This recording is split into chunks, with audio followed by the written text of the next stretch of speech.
Let's begin by preparing model for our manipulations or compositing.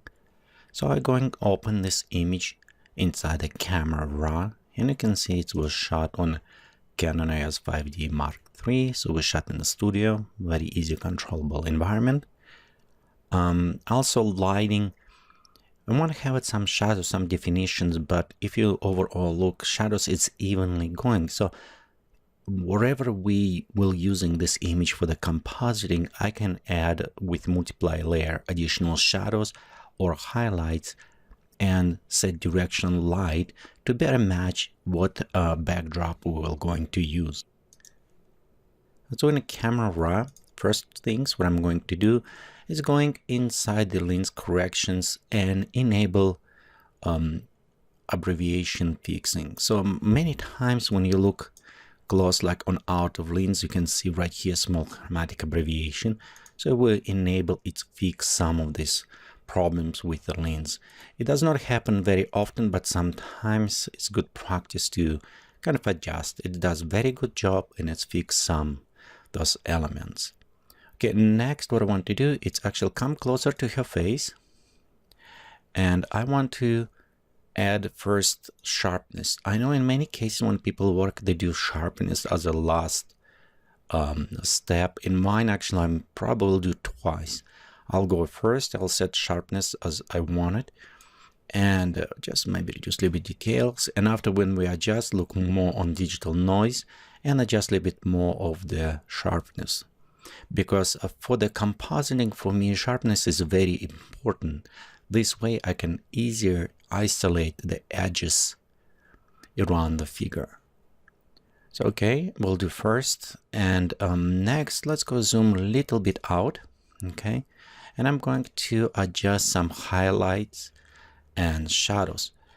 So first let's go to shadows and we'll bring them slightly up. Notice it will bring more details. Be careful by using shadows because it will also introduce a digital or color noise inside of this. So right here, and we can also play a little bit with the highlights, but I noticed right in this area you can see we have it overblowing going if we're using highlights. So I want to bring highlights slightly down, maybe more, till we kind of almost fix this. Notice in some cases we cannot fix, then I don't worry too much about the small details. It's a shiny, but I want to bring overall down on this case. Okay. If you start by using highlights and shadows, some flatness introduced to the skin, we can always go to the HSL grayscale, select luminosity, and by adjusting oranges, color or red, you can see we can bring a little bit more highlights in the skin. That's what I'm going to do, bring a little bit highlights using red, maybe a little bit on the yellows, just slightly, so we still have this kind of whiter skin. That's what I want to do. Okay, let's go inside the curves. We can do same things. We can apply just slightly more in the curves with the highlights, but again, be careful so we don't clip too much, and a little bit on the shadows. Just have this kind of anti-contrast kind of curve almost, a little bit more to flatten. Again, the more details I have right here, the better selection I can do inside the Photoshop to select which area I want apply hard shadows and highlights in which area. So let's go right now and we'll go back to the sharpness, and I want to go closer right here so we can look a little bit more on digital noise. And look right here, if we increase, you can see the digital noise start kind of coming in. I found out between 50 and probably like around 90, it's very safe zone to work. So we'll go about 72. We can also play a little bit more with details to bring, so till we have those worms pop up on the skin almost. We can also a little bit maybe add with luminosity. Be careful because you can see we start losing the texture at this point of the skin.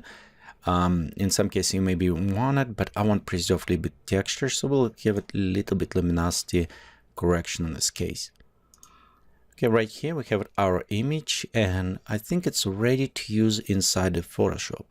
You can always hold and open as a copy, or you can open as an object if you hold down Shift key.